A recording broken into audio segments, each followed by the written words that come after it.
So I hate the term life hack, but like all of you here today, I do look for ways to be more efficient, which I guess that's what a life hack is.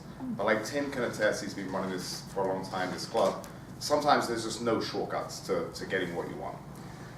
But we can at least stand on the shoulders of giants, as my good friend Ken, who's not here today, would love to say. I think Isaac Newton said that, one of his heroes. So that's what I'm always trying to do. I'm always trying to better myself by trying to read or by trying to learn from the masters that lived before me. So when we're searching for wisdom, we have a lot of different avenues, or when you're searching for wisdom, you have a lot of different avenues where you can go down. Who do you want to look up to? And one of the great things, anything that stood the test of time, anything that's been around for thousands of years has probably been around for thousands of years because it was very good. Things that aren't so good don't stand the test of time. So Stoic philosophy has been around since the Roman times, and I think it appeals to me so much. Stoicism, just to backtrack a bit, Stoicism is defined as a philosophy of natural, personal ethics formed by logic and views on the natural world. So kind of before science came, 2,000 years before the scientific revolution, it was kind of the predecessor to scientific thought. You're not thinking about gods and spirits and all these random things. And that kind of fits my personality very well. I'm a very practical person, I'm not religious. So I was like, I want to be a Stoic. It just really appeals to me. And it's also, the second definition of Stoic is someone that you take your pain, excuse the sexist term, like a man, right? Like that's something, like a lot of people now, they complain about this and complain about that. It's like, just take it. Like life isn't always perfect, you know? Like that's just part of being an adult. And I think that's something we've lost in this generation, is you bitch and complain about everything. That's just, you know, life isn't always perfect. So I started reading Stoicism and I got really, really into it.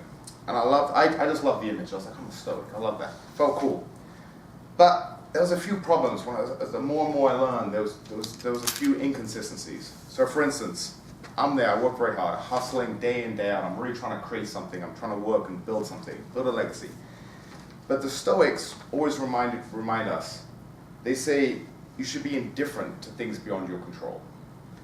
So Seneca, the great Seneca, one of the famous Stoics, he said, there are things in life which are advantageous and things in life which are disadvantageous. Both are beyond your control. So it's almost like he's throwing his hands up and he's saying, you know, it is what it is, which is another of my favorite expressions.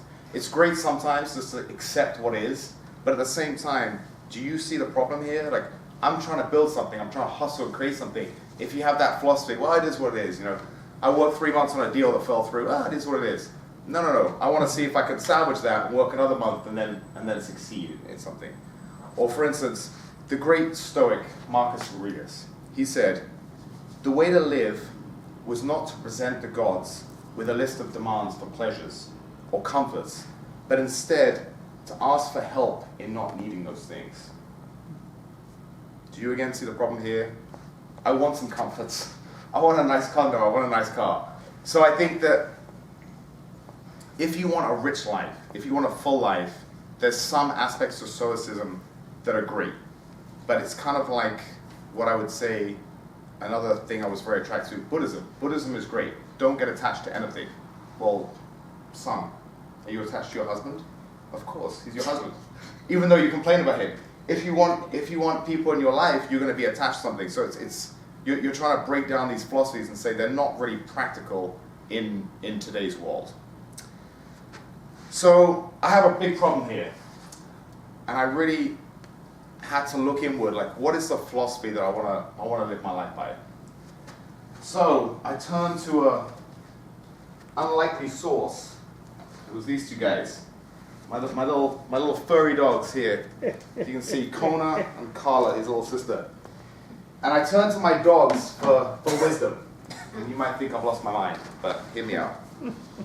Firstly, it doesn't take much to make a dog happy. Just the little things, the basic things. That's a really important thing in life that it taught me.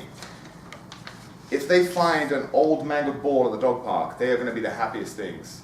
You know, they don't need the brand new SUV and all the crap that we think about. I'm embarrassed by some of the things that I used to want. Secondly, dogs hold us in the present. Right now, every single one of you, you're not playing on Facebook, you're not just watching mindless garbage TV. You're here on a Wednesday evening and you're all looking at me, you're all focused, you're in the present. And I think that's something that's really lost in today. We're always either lamenting the past or we're worried about the future. Very few of us are actually engaged in the present. And if you ever see dogs play, they're always in the present. So I think that's the reason The Power of Now is such a great bestseller, is because being in the present is something that's so important for a rich life, and it's something that we've all gone away from. Thirdly, friendship and loyalty can get us through almost anything in life. And who is more loyal than your dog? There's a reason, again, another sexist expression, a man's best friend. There's a reason that expression is around, because it doesn't matter, you never ever come home and your dog is not happy to greet you. It never happens. They're always happy. It's crazy. So it reminds me, lifts my spirits, but it also reminds me that I want to be that kind of person to the people around me, my friends, my family. I want to be that loyal friend they can always call. I'm dependable. I'm always there. And lastly, I want to be a better person. I want to be a better man. Do you know the ultimate inspiration that I read recently? It said, be as good a person as your dog thinks you are. And for me, you non-dog owners might not get it, but for me, that touched me to my core. It was so humbling and inspiring, because a lot of the time, I can be a grumpy, overworked asshole, but my dogs, they love to see me. They think I'm the greatest guy, right? Because I feed them and I walk them, and they have that incredible loyalty. So there you have it. Maybe you want a little bit of wisdom in your life. Maybe you want things to remember to really get the most out of have a flourishing life, a full life. Things to remember, a little dash of perspective. Let us all aspire to be the person our dog thinks we are. Let us be present, let us be loyal, and let us be happy with the basic things in life, the things we already have. That's known as gratitude. It's really that simple. There's no fancy ancient text needed. Stoicism, I don't even need it. I will aim to be the person my dog thinks I am. I will be present, I will be grateful, and I'll be loyal. Thank you.